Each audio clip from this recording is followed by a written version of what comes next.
Hello hi friends, అందరికీ నమస్తే. అందరూ బాగున్నారా? కొత్తగా మన ఛానల్ చూస్తున్న వాళ్ళు లైక్ చేయండి, షేర్ చేయండి, కామెంట్ చేయండి, సబ్స్క్రైబ్ చేయండి, కొంచెం సపోర్ట్ చేయండి. పెద్ద పెద్ద యూట్యూబర్లనే కాదు, మాలాంటి చిన్న చిన్న యూట్యూబర్లను కూడా కొంచెం సపోర్ట్ చేయండి, సబ్స్క్రైబ్ చేయండి. కాకపోతే ఈరోజు మన టాపిక్ వచ్చేసి గరికెపాటి గారు చేసిన వ్యాఖ్యల గురించి అయితే ఈరోజు మనం మాట్లాడుతున్నాము. గరికెపాటి నరసింహరావు గారు, ఈయన ప్రతి ఒక్కరికి తెలిసే ఉంటుంది ఈయన గురించి. ఈయన హిందూ మతం సంబంధించిన వాడు. ఆ తర్వాత ఈయన బ్రాహ్మణుడు. మంచి మంచి ప్రవచనాలు చెప్తూ ఉంటాడు.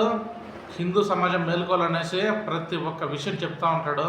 ఈయన గురించి తెలియని వాళ్ళంటే ఊరు లేరు. ఆయన మాటలు వింటే స్పర్శ లేనివాడు కూడా స్పర్శ వచ్చి నేను కూడా ఒక మనిషిలాగా ఎదగాలి అని చెప్పనేసి ప్రతి ఒక్కరు ఆలోచిస్తాడు. అంత మంచిగా చెప్తాడు ప్రవచనాలు అయితే. ఈ మధ్య చాలామంది హిందుత్వాన్ని అయితే మేలుకొల్పాడు, అందుకు నా సెల్యూట్. ఇకపోతే రీసెంట్గా మధ్యాహ్న భోజన పథకం గురించి అయితే మాట్లాడాడు. అది మాత్రం నాకు అస్సలు నచ్చలేదు. నేను మొహమాటం లేకుండా అయితే చెప్తున్నాను, నాకు అస్సలు నచ్చడమే లేదు అసలు ఆ విషయం మాత్రము. కారణం ఏంటంటే గుడ్డును గాడిద గుడ్డు అనేది ఆ మాట అన్నాడు. పిల్లలకి మధ్యాహ్నం భోజనం పథకం పెడితే వాళ్ళు ఎందుకు చదువుకుంటారు అని చెప్పి ఆ మాట అన్నాడు కదా. ఇప్పుడు ఆ పిల్లలు అన్నం తినకుండా ఏం తింటారు? అన్నం తినకుండా ఏం తింటారు? మీరంటే పొద్దున్న లేచి స్నానం చేసుకొని పూజ చేసుకొని ఆ తర్వాత చేతి కడియం వేసుకొని బంగారు కడియాలు వేసుకొని ఆ తర్వాత మంచి సాంబార్తో భోజనం చేసుకొని మంచి ఫుడ్ తిని వాటర్ బాటిల్లో తెచ్చుకొని ఆ తర్వాత వచ్చి ప్రవచనాలు చైర్లో కూర్చొని ప్రవచనాలు చెప్తారు. మంచి ముద్దపప్పు ఆవకాయ ఇవన్నీ వేసుకొని అప్పడం అన్నీ వేసుకొని తింటారు. వచ్చి చైర్లో కూర్చొని ప్రవచనాలు చెప్తారు. మీ ప్రవచనాలు కూడా నాకు బాగా నచ్చుతాయి. మా అమ్మ కూడా మంచిగా చూస్తుంది మీ వీడియోస్. ఇప్పుడు స్కూళ్ళల్లో, గవర్నమెంట్ స్కూళ్ళల్లో ఎక్కువ మంది ఎవరిని చదివిస్తారు? పేదవాళ్ళని. పేదవాళ్ళు వాళ్ళ అమ్మ వాళ్ళు పనికి పోతే తప్ప ఆ పిల్లలకి తిండి దొరకదు. ఆ పేదవాళ్ళు వాళ్ళ అమ్మ వాళ్ళు పనికి పోతే తప్ప ఇప్పటికి కూడా పనికి వెళ్తే కనుక ఇప్పటికీ మనకు స్వాతంత్రం వచ్చి 78 సంవత్సరాలు అవుతుంది. ఈ స్వాతంత్రంలో కూడా ఇప్పుడు కూడా చినిగిపోయిన చీర కట్టుకున్న ఆడామ ఉంది, చినిగిపోయిన పంచె కట్టుకున్నాడు మగవాడు ఉన్నాడు.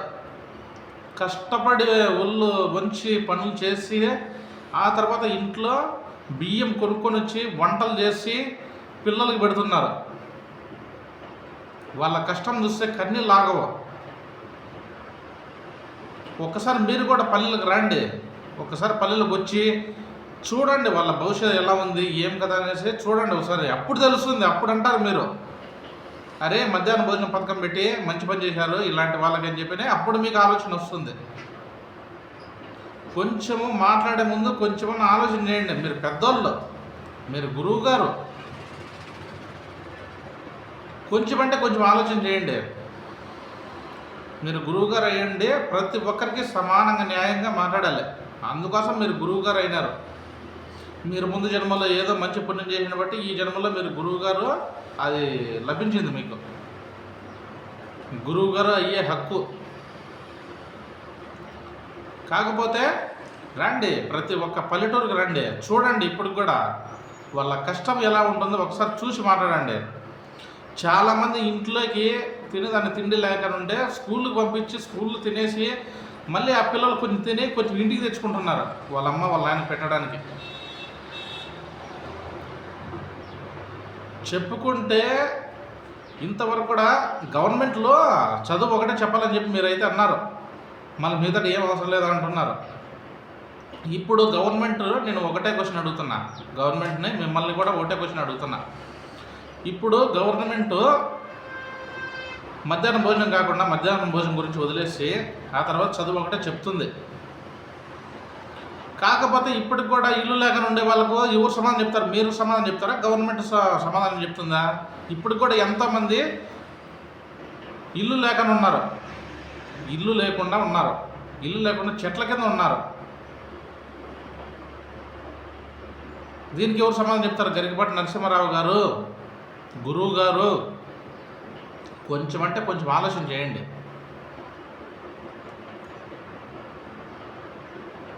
మనం మాట్లాడంగానే ఆ తర్వాత వెనక్కి తీసుకోలేం మాట.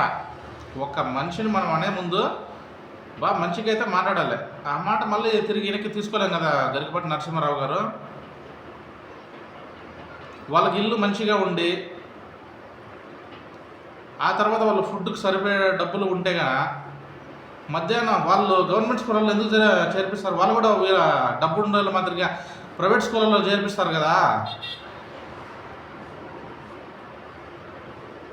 ప్రతి ఒక్కరు ఆలోచన చేయండి. మధ్యాహ్న భోజన పథకం ఎందుకు పెడుతున్నారు? పేదవాళ్ళ కోసమే పెడుతున్నారు. నా దృష్టిలో నేను చెప్తున్నాను కదా, మధ్యాహ్న భోజన పథకం పేదవాళ్ళ కోసమే పెడుతున్నారు. గవర్నమెంట్ అనేది ప్రతి ఒక్కరికి ఎందుకు పెడుతుంది భోజనము?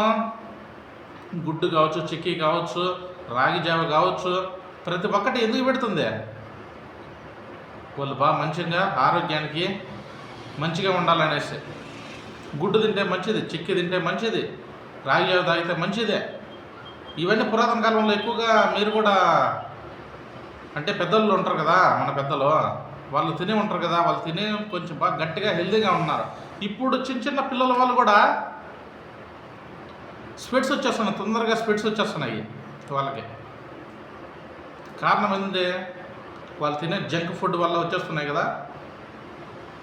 ఇక్కడ గవర్నమెంట్ ఇచ్చే ఆ బియ్యంలో కానీ అవి కానీ కొంచెం హెల్తీ ఫుడ్గా ఉంది అని చెప్పేసి కొద్దిగా మంచిగా చేసి పెట్టి పిల్లలకి అన్ని రకాల సదుపాయాలు కల్పిస్తా అంటే మీకు గుడ్డు అవసరమా, మీకు చిక్కీ అవసరమా, రాగి జావ అవసరమా అని చెప్పి కొంచెం అంటే కొంచెమని ఆలోచన చేయాల. మాట్లాడే ముందు కొంచెం అంటే కొంచెం ఆలోచన చేయాలి. గరికపాటి నరసింహారావు గారు, ఇది మాత్రం చాలా అంటే చాలా బాధ వేసింది నాకు మీరు ఆ మాట అనగానే. మీ వీడియో ప్రతి ఒక్కటి నేను చూస్తాను, మా హిందుత్వం గురించి బాగా మంచిగా చెప్తున్నాడు అనేసి ప్రతి ఒక్కటి నేనైతే చూస్తాను మీ వీడియో. కాకపోతే మీరు మాట్లాడడం చాలా సరికాదు. ఒక్కసారి పల్లెటూళ్ళకి రాండి, తెలుస్తుంది. అరే నేను ఆ రోజు తప్పు మాట్లాడానని చెప్పని ఆ మాట మీరే వెనక్కి తీసుకుంటారు. అంత దారుణంగా మాట్లాడారు పిల్లల గురించి మాత్రం. అదే మన గుడ్డు కోసం ఎందుకు వస్తారు పిల్లలు? చదువుకోవాలనే వస్తారు. ఇప్పుడు మంచి ఫుడ్ దొరకని వాడికి ఒక్కరోజు మంచి ఫుడ్ దొరికితే ఎలా ఉంటుంది, మన ఆనందం ఎలా ఉంటుంది తెలుసా? రోజు కారం తినేవాడికి ఒకరోజు చికెన్ దొరికితే ఎలా ఉంటుంది తెలుసా? అలా ఉంటుంది మా పేదవాళ్ళ బతుకులు. అలా ఉంది మా పరిస్థితి. మేము ఇప్పుడు ఆ రోజు స్కూళ్ళల్లో మేము కూడా చిన్నప్పుడు గవర్నమెంట్ స్కూళ్ళలో చదివినాము. ఆ రోజు మాకు ఇలాంటి సదుపాయాలు లేవు. ఈ గుడ్డు పెట్టడము, ఈ రాగి జావ ఇవ్వడము, చిక్కీ ఇవ్వడము, ఇలాంటి సదుపాయాలు ఏం లేవు. ఓన్లీ అన్నమే పెడుతున్నారు. ఆ ఫుడ్ తిని మిగిలింది మా అమ్మ వాళ్ళకు కూడా ఎత్తుకొని వచ్చేవాళ్ళము.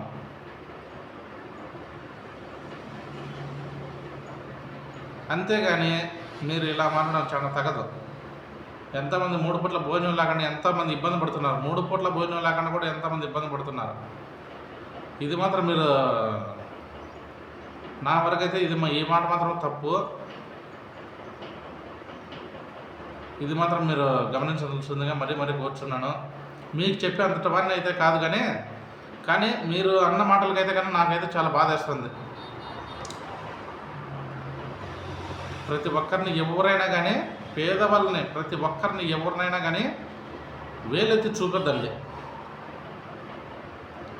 ఓకే, ఉంటాను మరి. జై హింద్, జై భారత్, భారత్ మాతాకి జై.